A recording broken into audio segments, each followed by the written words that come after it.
give dear life to dead folks.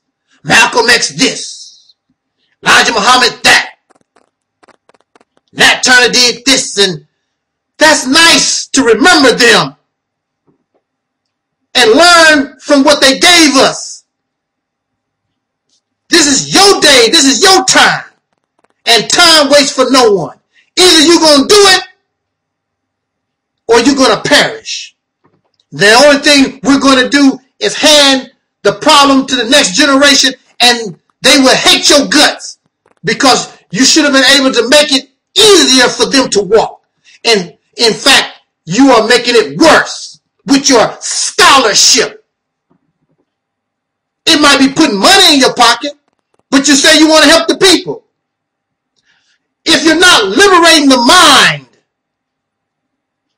if you're not conditioning the people to accept a new reality and allow the former things to pass away, then you're doing yourself and them a grave injustice. A leader must have vision. Without vision, the people perish. That means you have a brain. Why we keep talking about what other people did in the past? Don't you have a brain? Be creative. Come up with your own strategy. Do your own thing. There has never been a realities temple on earth. I am influenced by Nation of Islam. I am influenced by many other sources perhaps. But it's me. Stop trying to be Malcolm X. Stop trying to be Marcus Garvey or Nat Turner or Dr. King or Louis Farrakhan or just whoever. Be Farah Allah. Be Brother Marcus. This is your day and time. They had their time. I respect and I love Brother Farrakhan. He had his day in the sun. It's over. He's not saying nothing new. Saying the same thing over and over since the 1980s.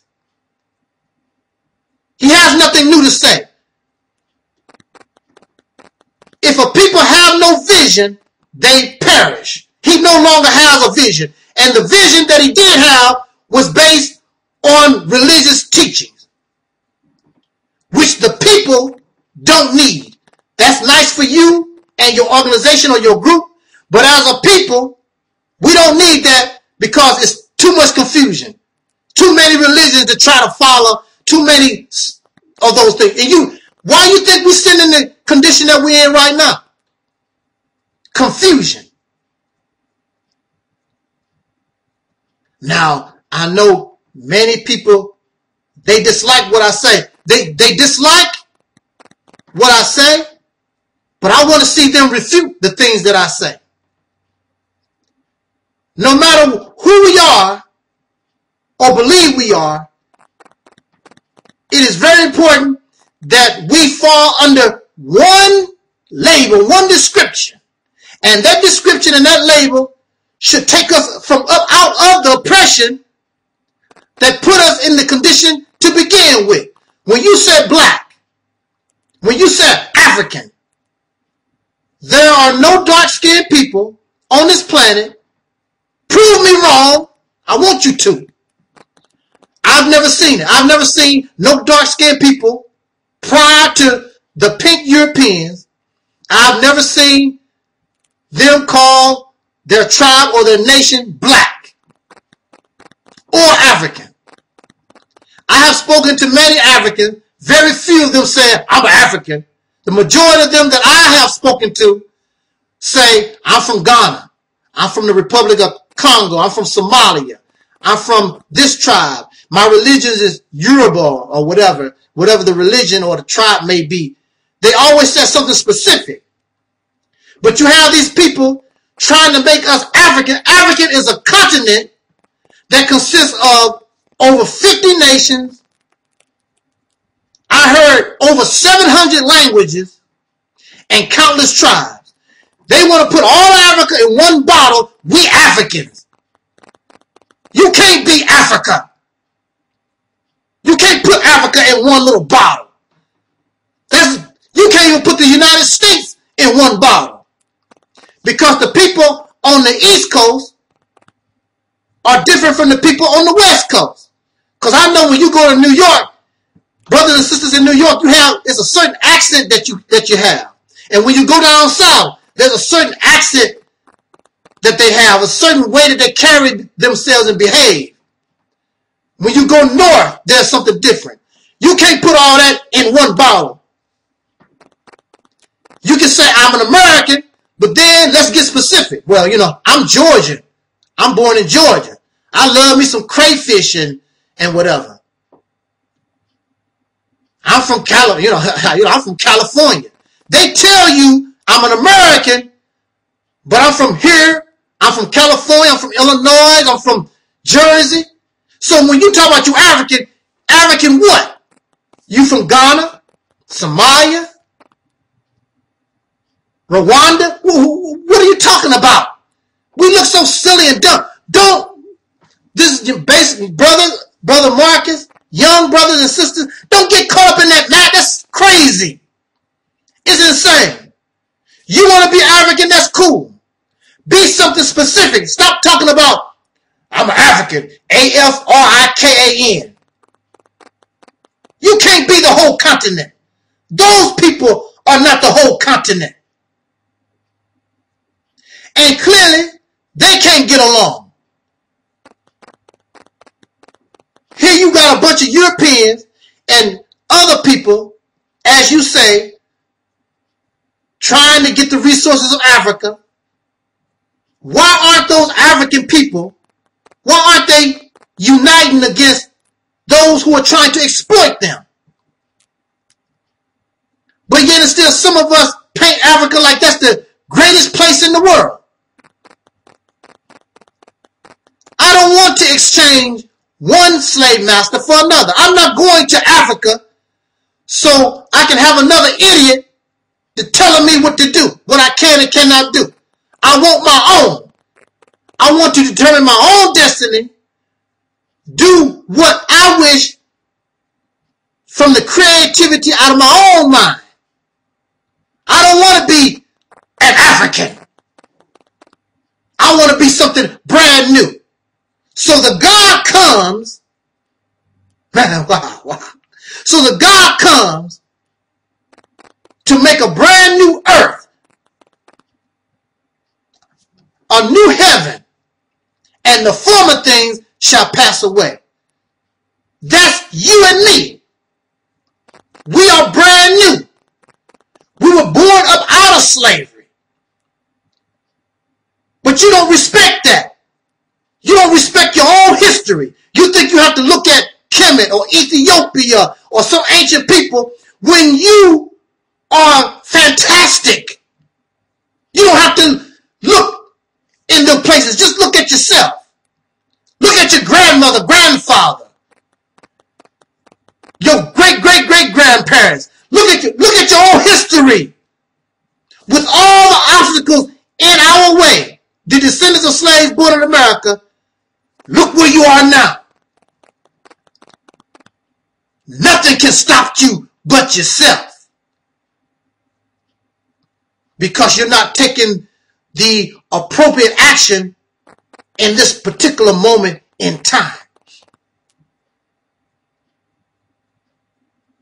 And the former things shall pass away. What are the former things? African. You're native from some island. Wherever you think your origin's from, it's gone. A brand new heaven, a brand new earth, a new reality. This is who you are. So in the 1960s, 70s, from our mind, not from the mind of the racists, not from some religion, from our minds, just like rap music, from the minds of the descendants of slaves born in America having dark skin, from our mind, I don't know where it comes from, I don't know where it originated from, but I know that we call ourselves the people of soul. And under the people of soul, You could be a black Christian. You could be a black Muslim. You could be a Hebrew Israelite. You could be whatever you want to be. But during that period of time, I heard none of these dark-skinned people complain, don't call me that soul stuff. I don't want it. We danced on Soul Train. All those brothers and sisters danced on Soul Train. I'm very sure that they had different beliefs. But on Soul Train, they was under one music, and that was the music of soul. James Brown was the godfather of soul. Hit me. Let me kiss myself. Aretha Franklin, the queen of soul.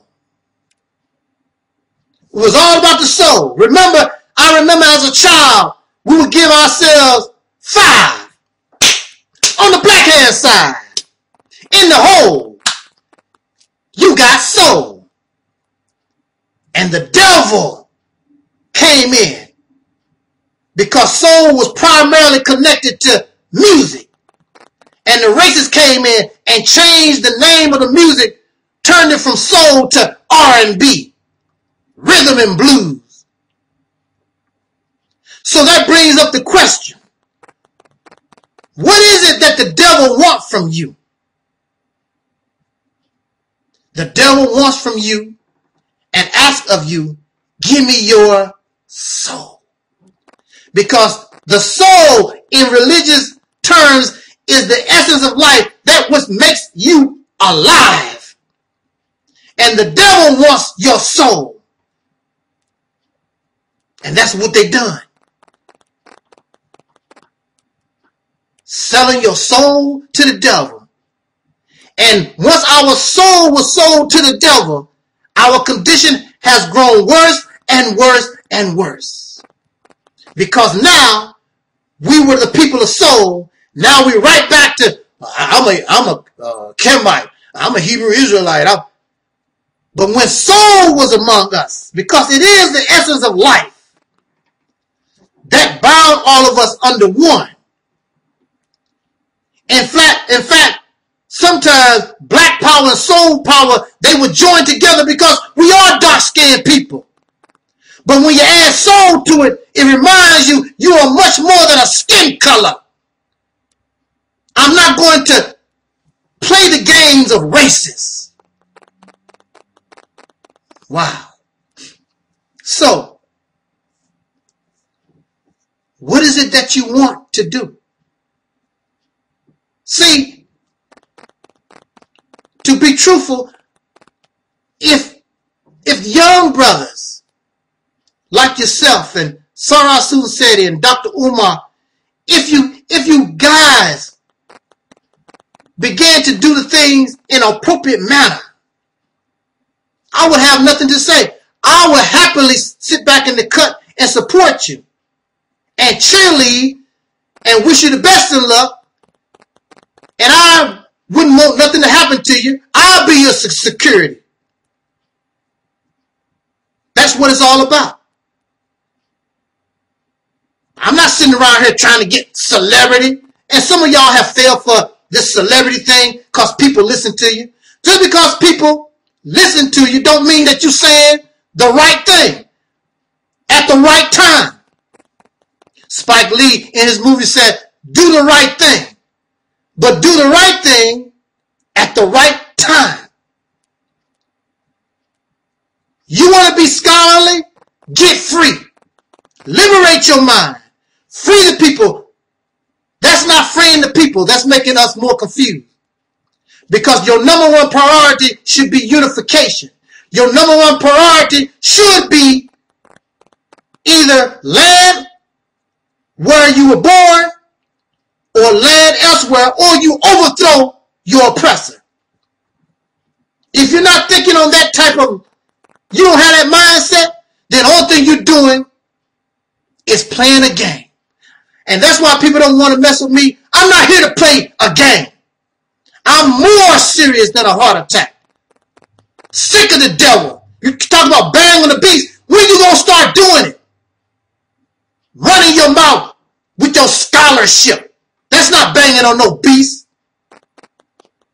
Keep talking about Africa. Where is your connection? How are you building with Africa? You're not doing nothing. All you're doing is running your mouth. Because you're not creative. You really don't know what to do. And don't want to admit it. These people really don't want to admit they don't know what to do. Well, I will tell you. I really may not know what to do, but I will use my mind, my creative mind. We're going to get something done. And we're going to be successful. And the people will support you. They're not going to support scholarship and this other confusion. But when they see somebody acting in the appropriate manner, whether they might not fully agree, but they were like, they doing it. They doing it. It has happened before. And you brothers, and Sarah Susan Seti and some of y'all younger people, you should be on the forefront and you should be guiding the people in a certain direction. And even if you can't get there with them, you know when you take your last breath, they're going to make it. They're going to make it. No more killing black leaders and the movement fall down. No more of that. This can only happen when we mature. So with that said, thank you, brothers. I hope that you give me a call. We can continue this conversation. Any of you. And I hope that this will inspire and encourage us to think and start looking at things in a different manner. Use your mind. Be who you are. And you will see that your condition will almost change like it was overnight. Until next time, important, love, peace, and soul.